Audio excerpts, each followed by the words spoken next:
You rockin' with the hottest shit. You can't get anywhere else. On my hip hop itch. All right, all right. So once again, we have another day of A3C, another day of new, fresh artists and fresh faces, and a couple of familiar faces as well. I'm standing here with the legend, so I feel real, I feel like it's a lot of light illuminating over this way. Because like I said, I'm here with a legend. Go ahead and introduce yourself, brother. I am Pimp Tight, MJG from the group 8 Ball MJG. Space Age. Space Age Pimp. Let's talk about that. Let's take it back to, when y'all met and developed that sound and started to grow and figure out, what direction you wanted to go in. Where did Space Age Pimpin come from? Space Age Pimpin. We first started hearing it when we first started getting in the studio at 17, 18 years old. We had this guy that used to say it all the time, and we adapted it, Space Age Pimpin', and tried to live it. Like everything we do is, ahead of its time and future thinking and like what's next, and that's how the Space Age concept came up. So Space Age Pimpin' is more so that's futuristic, always being ahead of its time.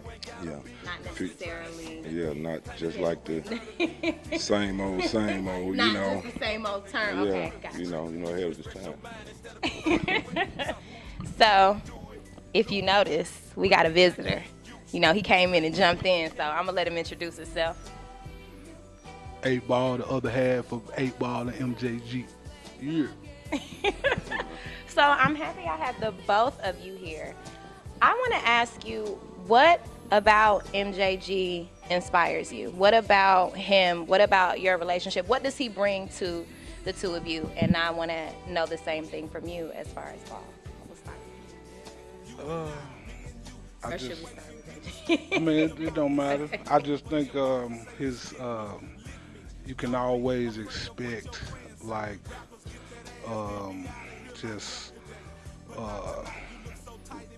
real intricate wordplay on any flow. Go back to any 8 Ball and MJG record, you know what I mean? And that's the inspiration, a big inspiration for me when we do a record together. Like I know I gotta bring it because he gonna come with all of this, you know what I'm saying? Yeah, you know what I'm saying? But I mean, it's the intricate wordplay though, man. That he definitely, that's an inspiration for me for sure. So his wordplay makes you want to be better. I mean, it makes me, we are like peanut butter and jelly, man. I'm the peanut butter, he the jelly. We different, but when we come together, yeah, you know what I'm saying? Straight up. Same for you. What about your brother over here inspires you?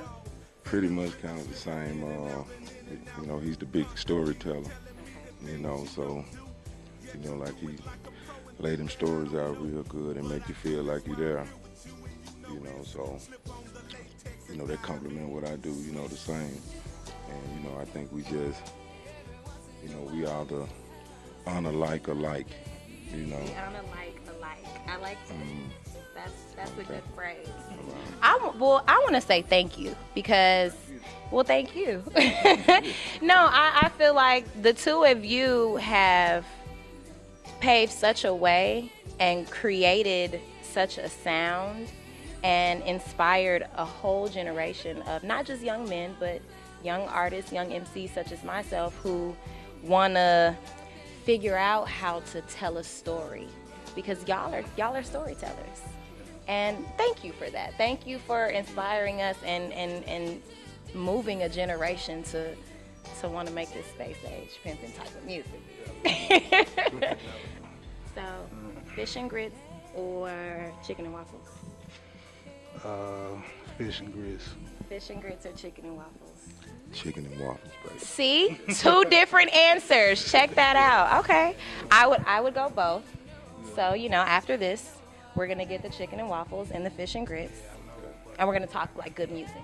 Already. Good deal? Awesome. I love it. Well, thank you so much. Oh, but before I go, is there anything new we can expect from you guys? New music? Where can we find y'all? Of course, y'all are legendary, but you know, it's babies are being born every day, and they need to know about Ball and G. So, Instagram, Twitter, concerts, all that stuff. We need to know about it. Instagram, my Instagram, and all of my social media is Pimp Type MJG. Our website is The Real 8Ball and MJG.com. We got a new album that we're working on called Timeless. And I guess, you know, the title speaks for itself. Right now we're doing some spot dates, like some Legend Series stuff we're doing right now as far as concerts. 8Ball's Instagram, I know, is like the letter 8, IGHT, BALL. Is that correct? And what is the Twitter ball? What, the real?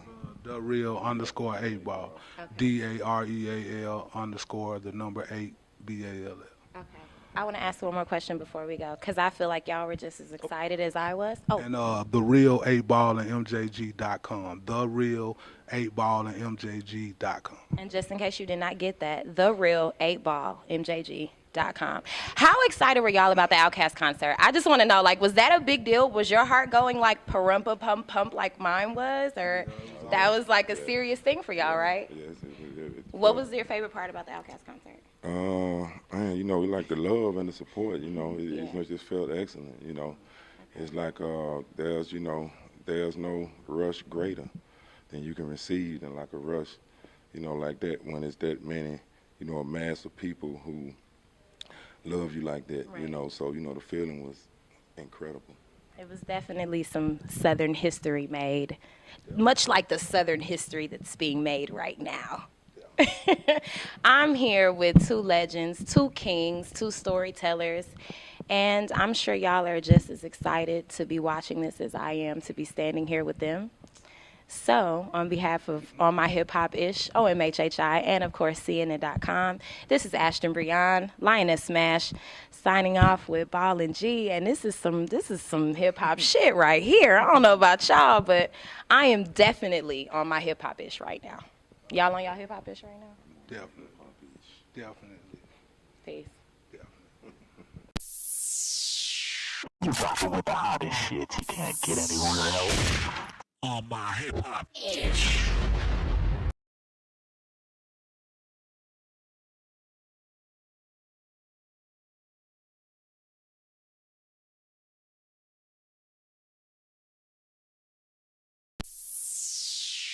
You rockin' with the hottest shit. You can't get anywhere else.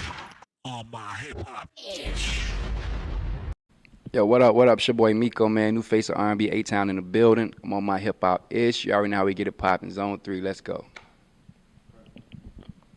What's good? It's Z Sabri, and I'm checking in with On My Hip Hop Ish.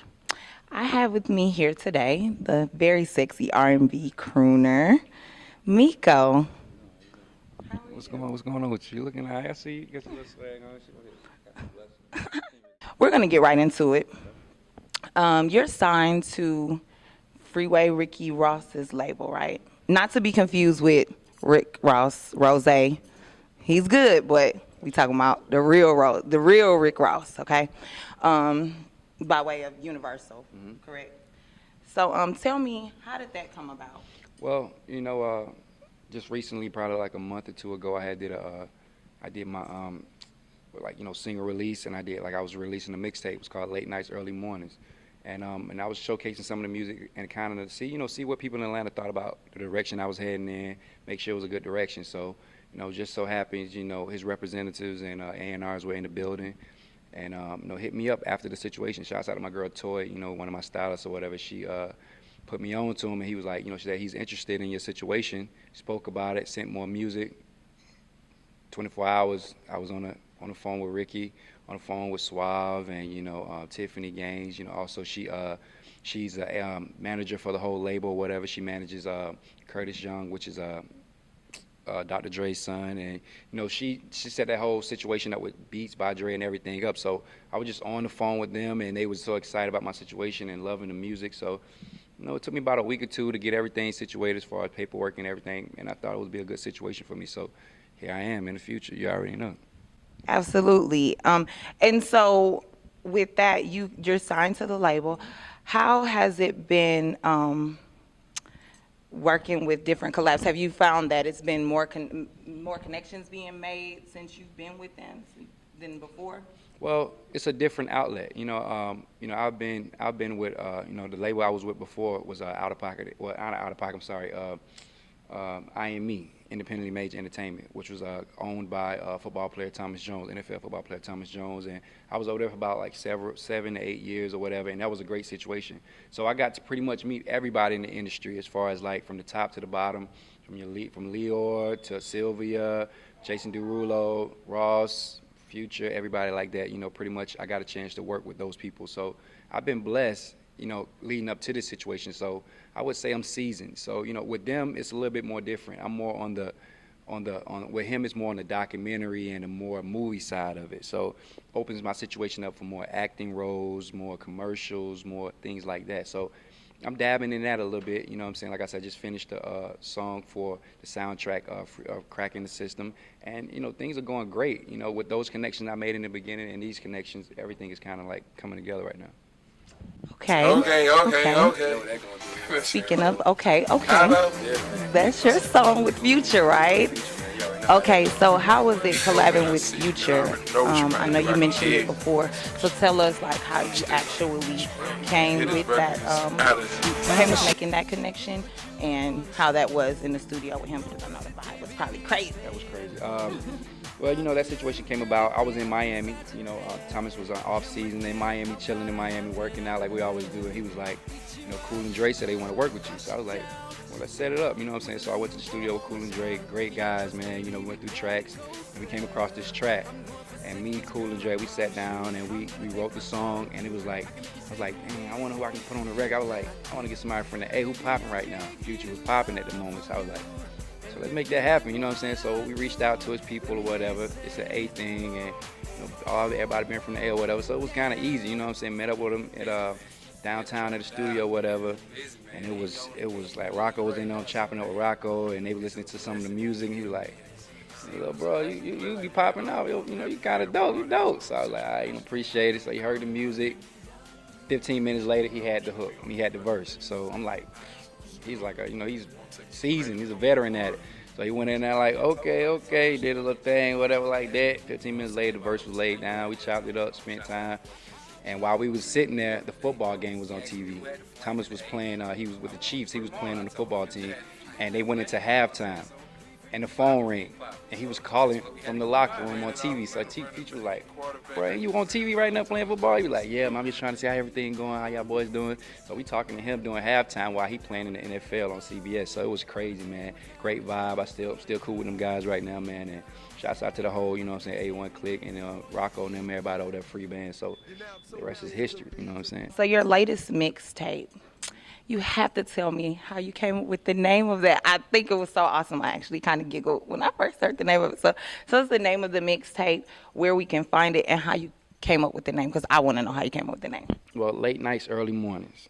Oh man, this name of this mixtape. Like I spent, like in Miami, I spent a lot of time in Miami. Like I'm born and raised in the A, went to school, everything in the A. But when I moved to Miami with Thomas, we spent a lot of time in the gym, like recording, studios, clubs. Like he said he wanted me to experience everything so that when it got time to the point of me recording and making music, I didn't have any issues. There was no distractions, because I've done it all. From the whips, I've driven everything, I've did everything. Whatever I wanted to do, he made sure I did it. I've traveled all around the world. So when it came to recording the music, it was time to work. So I was like, when I was in the studio one time and I was recording, I was like, bro, it's a lot of late nights, early mornings, man. It's like, you say, man, that's kind of hot. I was like, yeah, it is. He was like, okay, that's kind of dope. I was like, yeah, because everything we do is in the late night or it's in the early morning. We always in that bracket. So it's just stuck. It's stuck, and my music is pretty much based around that. Anything that goes on in the late night or in the early morning is pretty much how my life consists of. Like during the day, it's kind of like I'm like a vampire. So, and at night, when it gets to a certain point, I'm always working, or I'm in the club, I'm in the studio, I'm somewhere else, and then early in the morning, I'm driving, I'm doing this, I'm doing it. So that's how that mixtape came about, man. It's going to be a great mixtape, great release. I'm leading up to the album, so I'm excited about it. I think it's going to be a good look. You know what I'm saying? When I did the listening, everybody was excited about it, and people were asking, where can I get that at? Where can I get that at? When you going to put that out? So I think we'll have something. You know what I'm saying? I think we're going to flip the R&B scene with this one. So. Okay, so when is your projected release date? You say you're working on the album. When is it projected to be released? We're looking at the top of the year. I'm looking at the top of the year, but we're looking to release a single with their probably by November. Around mid-November, we're looking to release a single. So the label is pressuring me right now to come up with a single, and I put the pressure back on them because I send them records, and they be like, man, why you keep sending records? That record sound hot. Now that record sound hot. So it's a great situation to be in as far as like trying to pick a record when you got so many. So I'm just excited. I'm in a great place. I'm in control of my situation, and a lot of artists can't say that, and it's a great feeling. It's a great feeling right now, and a great situation to be in. So we're looking at mid-November, as far as like with the single release. You have to tell me, who are some of your influences growing up?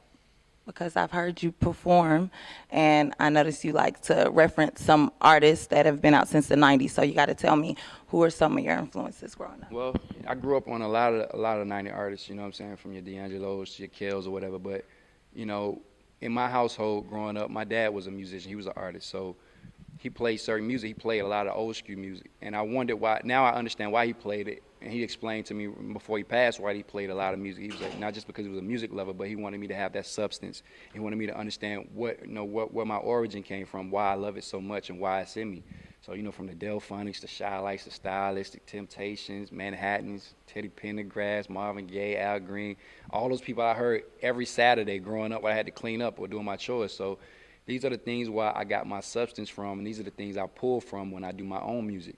So people say, man, you sound so soulful, or you sound so like, it reminds me of something. It's because that's what was put in me. And, you know, we are all products of our environment. So that's pretty much how I got my inspiration, and what my inspiration, other than my father, you know, that music, that 90s music, and that, you know, your Jodeci's and your H-Towns and people like that who had that substance and that real soul that we don't have today. That's kind of where I got my start from, definitely.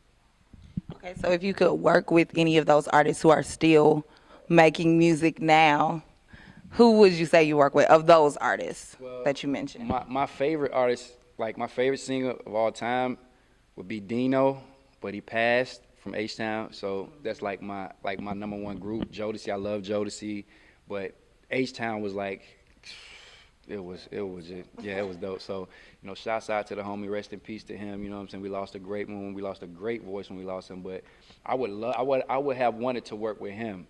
Anybody else from the 90s? D'Angelo, hands down, D'Angelo. Like, to put an album out like that, and you can step off and people still talking about your album. You know what I'm saying? Brown Sugar was still a classic. You know, just like Lauryn Hill's album is a classic. So those are the people I would want to work with if I could meet them right now. Even D'Angelo, I would pull him out of retirement, put him in the studio, because he's going to come up with something crazy. His voice ain't going nowhere, so it's a good look. Well, I've heard you sing, and I've heard some of your records, and I think you have an awesome voice. I think you have a beautiful voice. If you would like to kind of hum something for me real quick, I think that would make my day, so I don't know. Girl, I keep on falling in love. Girl, I keep on falling. Girl, I keep on falling in love with you. You already know how we get it in. You know what I'm saying? Yes, ladies, check them out. This is Miko, by the way. If you've been under a rock, Miko.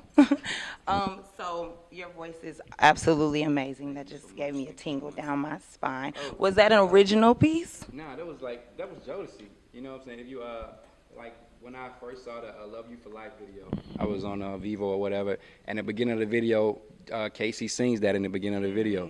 So it always stuck with me. It was like something I was like, man, I like that, man. I'm gonna learn that. Casey like rocked that. So something I like to sing, or that, you know, that women like, and you know, they always like, oh man, is that original? I'm like, nah, Casey sung it. So I love to research music. I love to see what people are doing and why they are doing it. Not so much recent what's going on in the music industry, but for a lot of the past music, I definitely liked it. So good look. Absolutely. So I'm a journalist. So I have to look out for my fellow journalists. Where can we find you online?